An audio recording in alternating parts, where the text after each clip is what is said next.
Hey everybody, welcome. We're in Mark chapter 14 still, and let me ask you a question. I wonder if you've ever been lonely.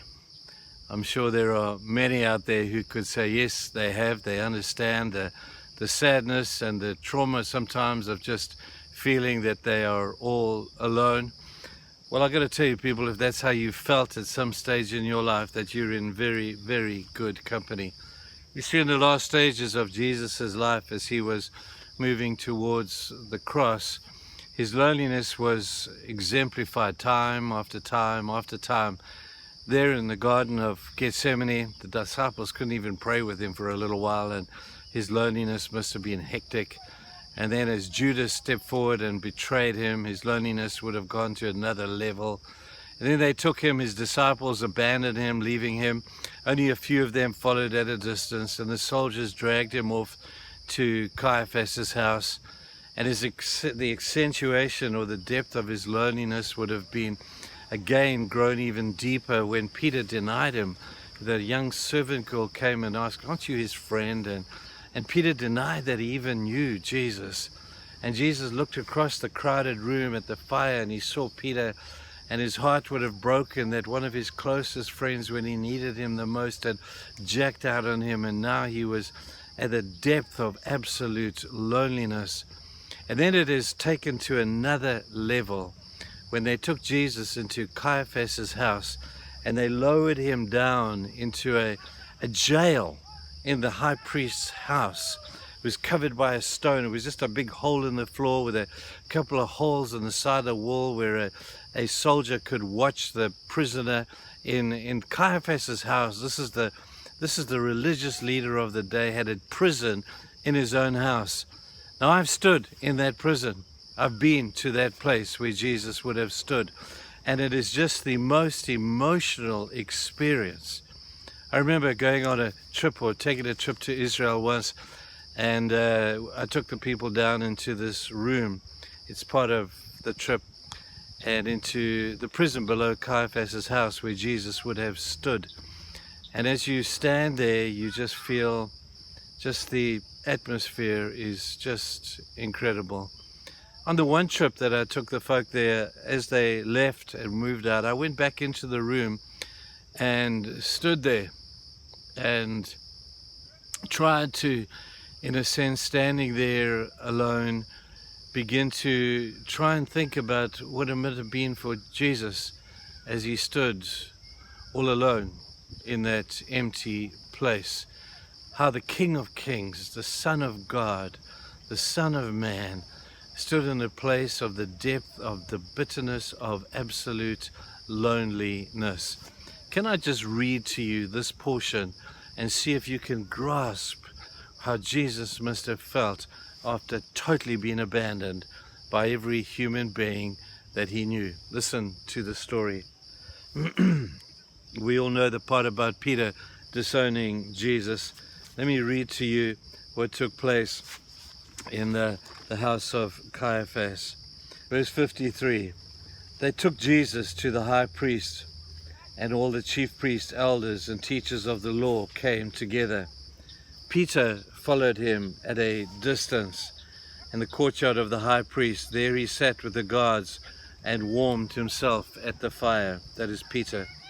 The chief priests and the whole Sanhedrin were looking for evidence against Jesus so they could put him to death, but they did not find any. Many testified falsely against him, but their statements did not agree. Then some stood up and gave this false testimony against him. "We heard him say, 'I will destroy this man-made temple, and in 3 days will build another, not made by man.' Yet even when their testimony did not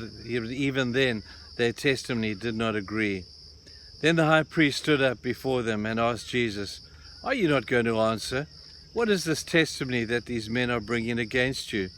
But Jesus remained silent and gave no answer. Again the chief priest asked him, 'Are you the Christ, the Son of the Blessed One?'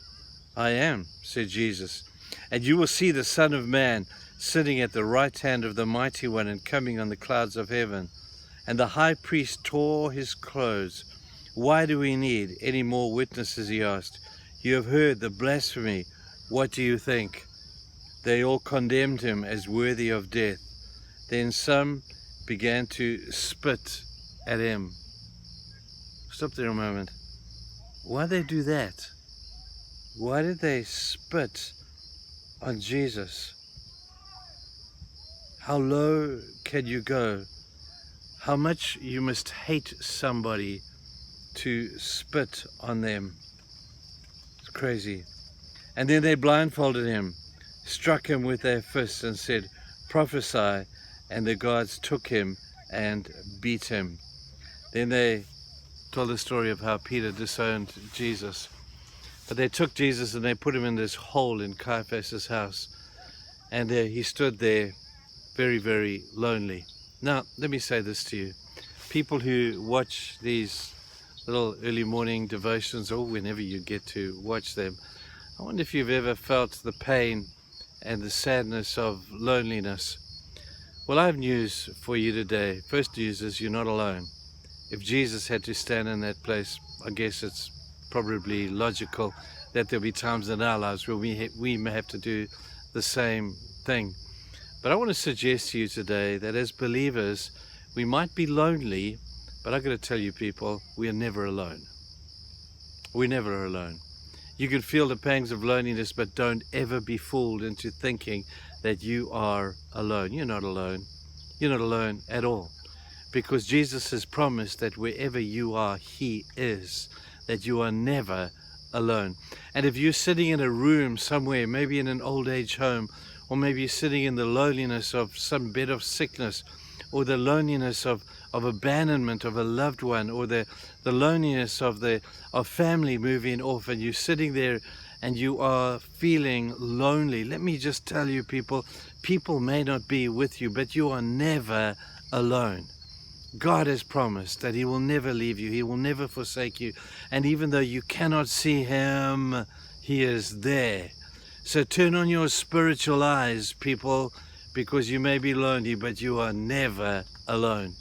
Now, there are so many incredible truths about this. Just think of Shadrach, Meshach, and Abednego, and they must be desperately lonely. There's the three of them and a soldier about to throw them in the fire, and they must say, "Where is God?" And when they get in the fire, they find that God is with them in the fire. There's Daniel in a lion's den, and he thinks, "Man, I'm really lonely here, but I'm not alone, because God is with him." And if that is true of those people, it is true of us as well. Today you may be lonely, but you're never alone. So I pray that you would sense the presence of God wherever you are, and that you will be close to Him and know that He is there with you.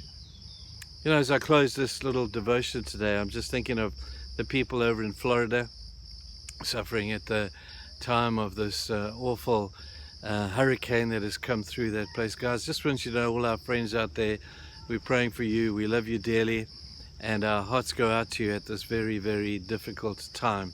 And to those around the world who get to watch this little thing, amidst all the trauma and the strife of what's going on in the world, remember, you can be lonely, but you are never, ever, ever alone.